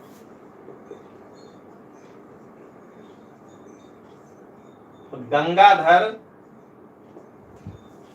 खरे, बीजी खरे लिख देगा आपको गाइडों में कि आप जो है ढूंढते रहिए कौन थे। कांग्रेस। तीसरा, ये जो मध्य प्रांत आप लिखे थे उस पूरे राज्य का दरअसल नाम था मध्य प्रांत एवं बरार। तो लिखिएगा मध्य प्रांत एवं बरार। नारायण भास्कर खरे, इसीलिए वहां लिखा होगा बीजी खरे, यहां लिखा होगा एनबी खरे। लेकिन इनकी मृत्यु हो जाने के कारण रविशंकर शुक्ल जी जो है इनको बाद में सक्सीड किए थे। तो लिख लीजिए रविशंकर शुक्ला। कांग्रेस। चौथा बिहार। हमारे जो विद्यार्थी बिहार से अभी जुड़े होंगे, देखिए कि क्यों श्री कृष्ण बाबू को बिहार का पहला मुख्यमंत्री बनाया गया। क्योंकि वही बने थे यहाँ के मुख्यमंत्री श्री कृष्ण सिंह। कांग्रेस श्री बाबू कह के अपने बिहार में इनको बुलाया करते थे, श्री कृष्ण सिंह। अब आइए संयुक्त प्रांत। अब हमारे उत्तर प्रदेश के जो मित्र जुड़े हुए हैं, याद करिएगा क्यों कहते हैं पहले गोविंद बल्लभ पंत, क्योंकि इस समय वही बने थे। गोविंद बल्लभ पंत, कांग्रेस। अब नीचे नहीं आएगा इसलिए इसको पहले मिटा देते हैं। लेकिन एक बार देख लीजिए कि एक आम नागरिक के तरह भी अगर देखिएगा तो थोड़ा सा आपको ये नाम, चूंकि ये कम समय रहे तो आपको हल्का सा स्ट्राइक करेगा, वरना हम लोग तो सबका नाम अच्छे से जानते हैं। ये नहीं कि हमें जो टीचर बोल रहे हैं, एक आम जब हम विद्यार्थी भी हुआ करते थे जिसमें इतिहास से भी कोई लेना देना नहीं होता था, तब भी जानते थे कि चक्रवर्ती राजगोपालाचारी थे। थोड़ा जाने तो बीजी खरे साहब को जाने क्योंकि वो हमारे राज्य से नहीं थे, बट रविशंकर शुक्ला का नाम कितना बार जानते थे कि मध्य प्रदेश के पहले थे। श्री बाबू बिहार के हैं, जानेंगे ही जानेंगे। चूंकि उत्तर प्रदेश बिहार का जुड़ाव है तो गोविंद बल्लभ पंत को भी हम लोग जानते थे। चलिए अब देखें सिंध। सबसे ज्यादा नाटक जिसको कहते हैं, नाटक नहीं कहा जाए तो उठापटक सिंध में हुआ। लिखिए सिंध। क्यों उठापटक हुआ वहां पे? तो वहां पे सरकार के साथ, देखिए सरकारी सहयोग के साथ गठबंधन बनाया था। तो पहले बने यहां पे गुलाम हुसैन हिदायतुल्लाह।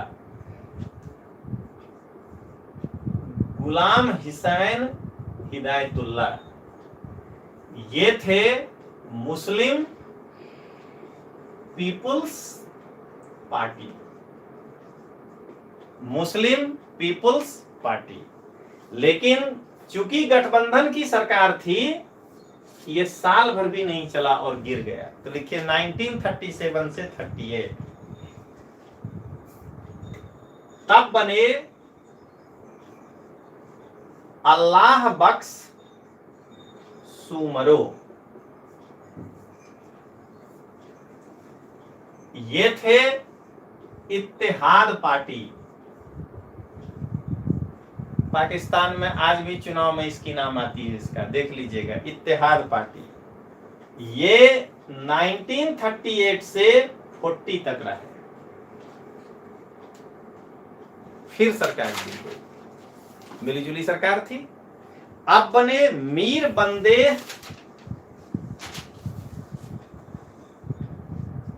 अली। ये थे अखिल भारतीय मुस्लिम लीग, जिन्नावाला पार्टी।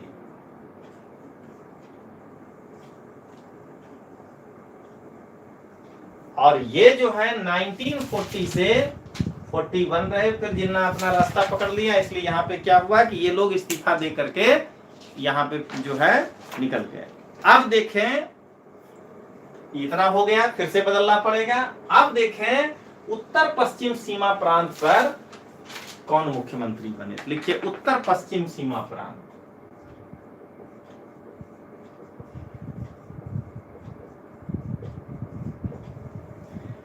यहां पर बने डॉक्टर खान साहब।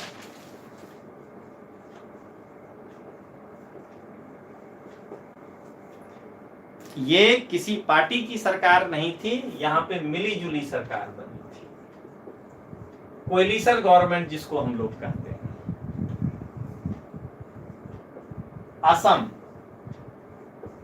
इन सब जगहों में कांग्रेस को बहुमत नहीं मिला था, याद करिए। असम, यहां पर सादुल्ला, कुछ याद आया?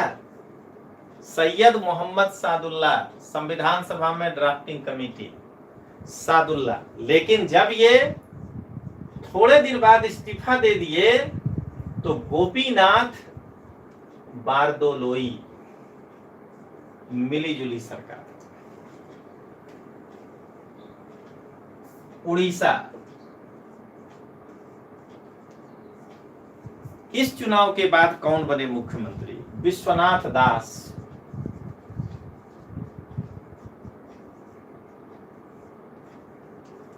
यहां पे कांग्रेस की सरकार बनी थी। पंजाब, ये सबसे ज्यादा बार परीक्षा में पूछा है, अभी जो लिखा रहे हैं ये याद रखिएगा। सिकंदर हयात खान। आपके मन में आ रहा होगा कि पंजाब में सिकंदर हयात खान कैसे सरकार बना लिए, मिलीजुली सरकार थी। तो उस समय पंजाब का मतलब जो आज पाकिस्तान में चला गया इलाका लाहौर, वो था पश्चिमी पंजाब, और इधर वाला पंजाब, ये दोनों एक था। तो क्या हुआ, जो मुस्लिम बाहुल क्षेत्र था वहां से मुस्लिम सरकार, उनकी पार्टी चुनकर चली आई, और इधर से जो है सिखों की पार्टी चुनकर चली आई। इसीलिए जो है क्या हुआ, दोनों में से फिर गठबंधन बना करके सरकार बनाना पड़ा। अब लिखिए बंगाल।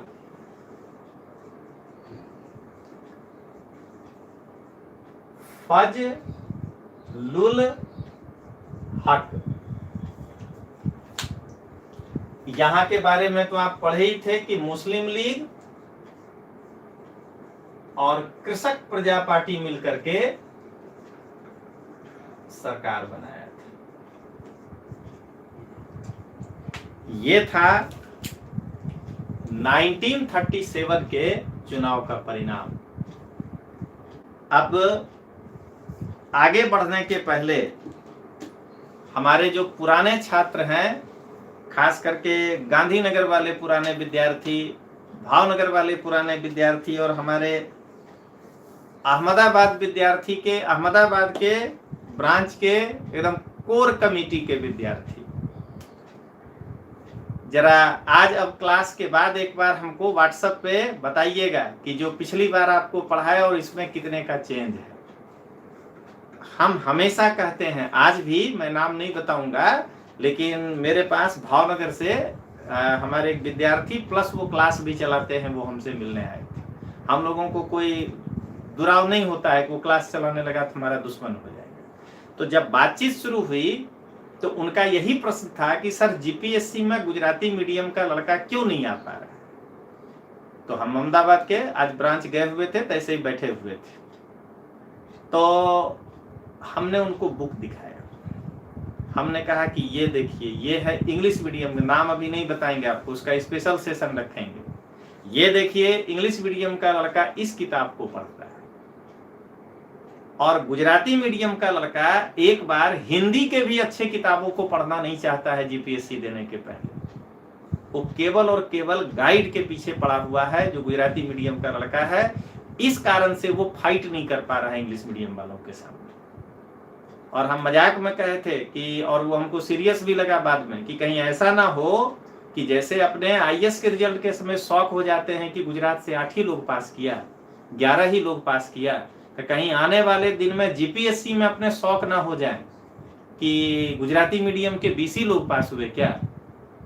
इसलिए आज भी मेरा सलाह है कि आप जो है निकलिए बाहर और ऑथेंटिक किताब को पढ़िए। दिल्ली में भी हिंदी माध्यम के लड़के का बुरा हाल इसीलिए हुआ कि वह ऑथेंटिक किताब को छोड़ करके, मैं इस मंच पे से तो नहीं बता सकता और क्रिटिसाइज भी नहीं किसी किताब का कर सकता हूं, लेकिन मैंने जमकर क्रिटिसाइज किया है जिस किताब का, वही सबसे ज्यादा पढ़ता है हिंदी माध्यम का लड़का। इस कारण से रिजल्ट नहीं आता है, और अब तो सीधा सीधा कोचिंग के नोट्स पे उतर गया है। इस कारण से जो है वो प्रीलिम्स में नहीं आ पा रहा है। तो ध्यान रखिएगा कि इतना डिटेल्स हमको हमारे पुराने विद्यार्थी बताइएगा, और इतना आपको फाइट करना पड़ेगा अगर आप जो है पास में जगह बनाना चाहते हैं। अब जरा हम लोग ये देखें इसका चौथा हेडिंग कि इस चुनाव के बाद कांग्रेस का इस्तीफा, कांग्रेस जो है वो इस्तीफा दिया था, उसका मेन पढ़ना है कि क्या कारण था कांग्रेस के इस्तीफा देने का। तो लिखिए कांग्रेस का इस्तीफा।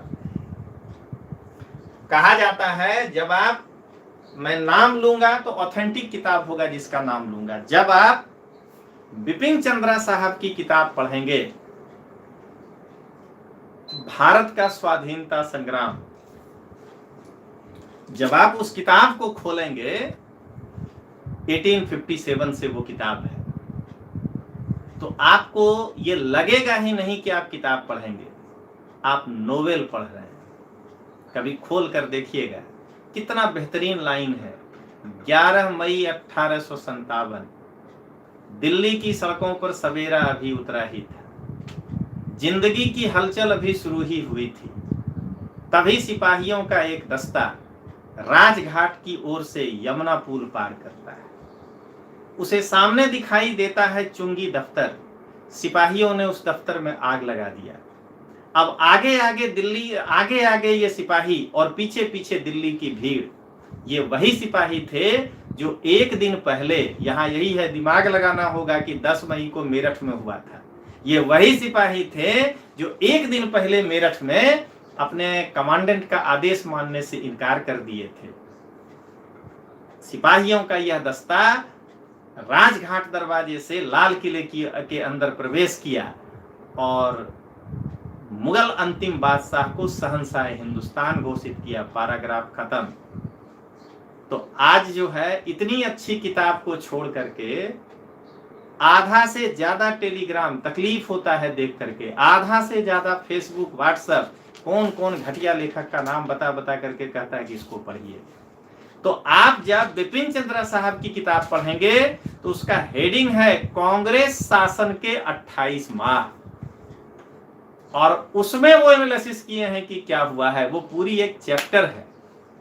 कभी बीएल ग्रोवर साहब की किताब पढ़ने का, वो भी पहली रीडिंग के लिए बहुत अच्छी किताब है, पहली बार पढ़िए। बिपिन चंद्रा साहब की किताब पढ़िए, राम लखन शुक्ला साहब की किताब पढ़िए, और भी ज्यादा आपको पढ़ने की इच्छा है ताराचंद की किताब पढ़िए।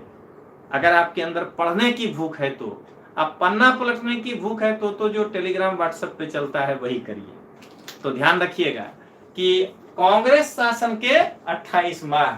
आप बताइए, अगर आपसे पूछ दे कि 1937 के चुनाव के बाद जो कांग्रेस की सरकार बनी वह कितने दिनों तक चली, रटने की जरूरत ही नहीं है। बिपिन चंद्रा साहब, हेडिंग है कांग्रेस शासन के 28 माह। लिखिए इस चीज को। लगभग 28 माह तक शासन में रहने के बाद लगभग 28 माह तक शासन में रहने के बाद अक्टूबर 1939 में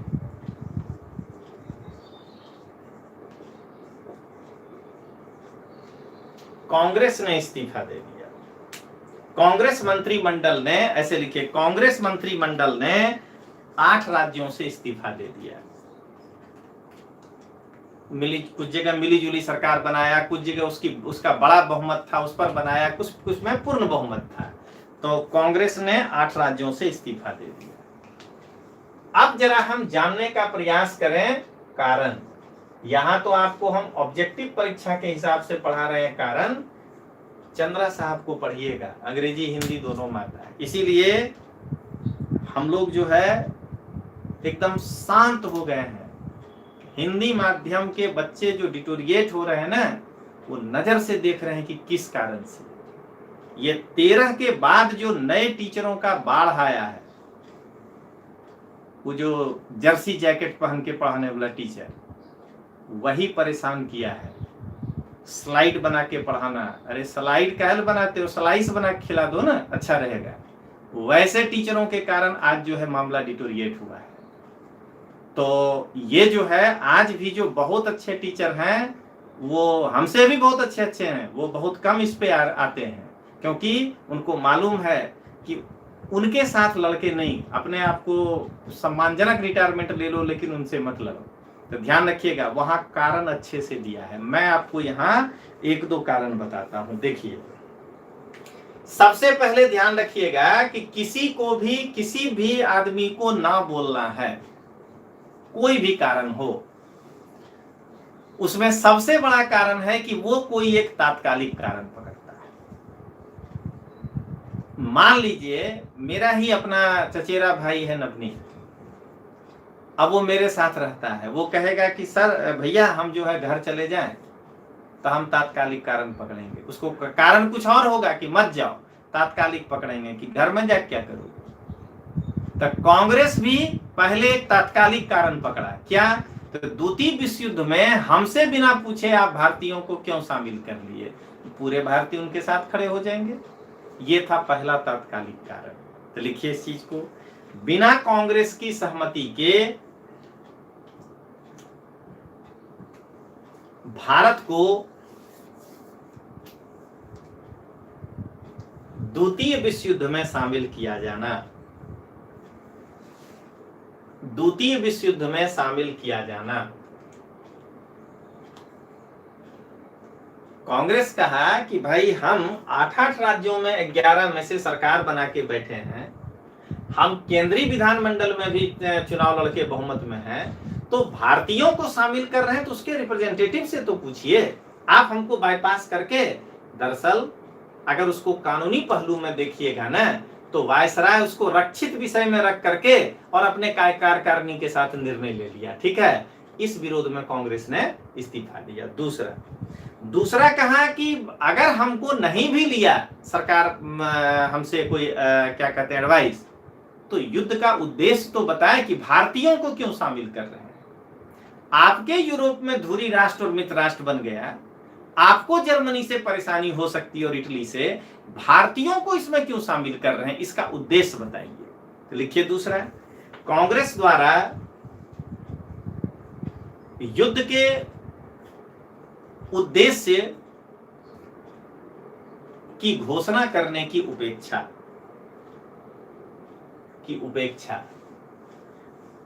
आपको हमेशा बोले हैं कि ये गांधी जी का कांग्रेस है, वो जो कुछ भी अंग्रेजों से डील करेंगे ना, उसमें भारत संपूर्ण को शामिल करके करेंगे, क्योंकि उससे सारे भारत के लोग उनके साथ आ जाए। अब तीसरा कांग्रेस कहा कि युद्ध के बाद आप हमें आजादी देंगे, इस बात की गारंटी दीजिए तो ही हम आपके साथ हों। तो क्या देख रहे हैं, गारंटी नहीं दिया, कांग्रेस इस्तीफा दे दिया।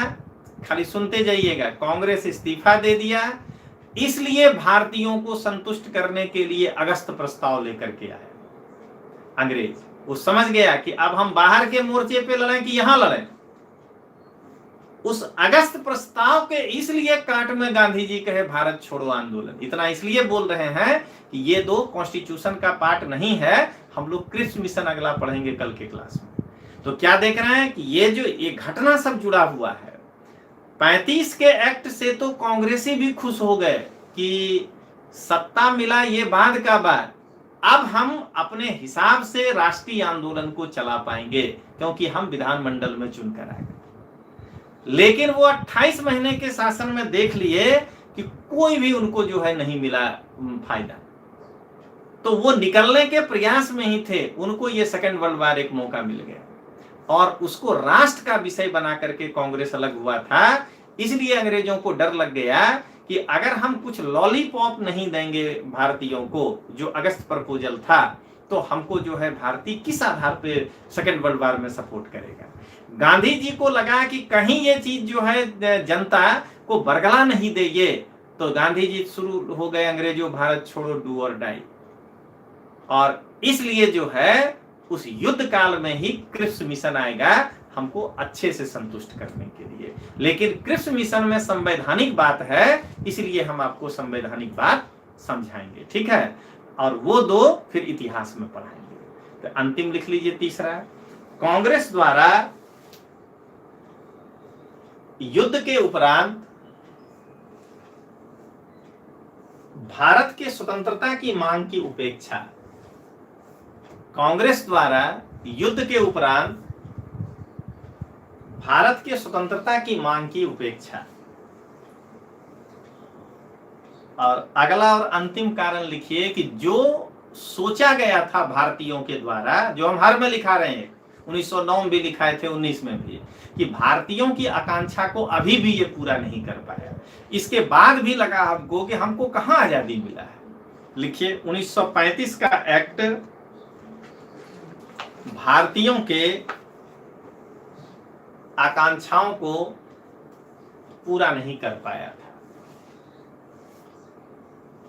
तो इस प्रकार आज केवल 10 मिनट कम आपको हम पढ़ा पाए, लेकिन ये सोच लीजिए कि 2 क्लास को लगभग अगर हम 1 क्लास में तब्दील कर देते तो आप बहुत हड़बड़ी हो जाता, आप नहीं समझ पाते। इसीलिए मेरा उद्देश्य आपको YouTube में पढ़ा करके प्रचार करना नहीं है। नहीं तो सब लोग हमें कहते हैं कि 1 घंटे का क्लास होना चाहिए, सब कहता है कि 1 घंटे का वीडियो होना चाहिए। क्यों 1 घंटे का होना चाहिए भाई? ऑफलाइन में बच्चा बैठता है 4-4 घंटे क्लास में, तो ऑनलाइन में 2 घंटा क्यों नहीं पढ़ेगा? उसमें हमारा कोर्स क्या करना पड़ता है, कट करना पड़ेगा, आपको समझा नहीं सकेंगे। तो चलिए, जो आपको समझाना था समझाए। कल अब हम लोग क्रिप्स मिशन से आगे को देखेंगे। कल प्रयास करेंगे खत्म करने का, लेकिन हड़बड़ी नहीं करेंगे। तो देखते हैं कल और मिलते हैं कल हम लोग 7:30 बजे। जय हिंद, जय भारत।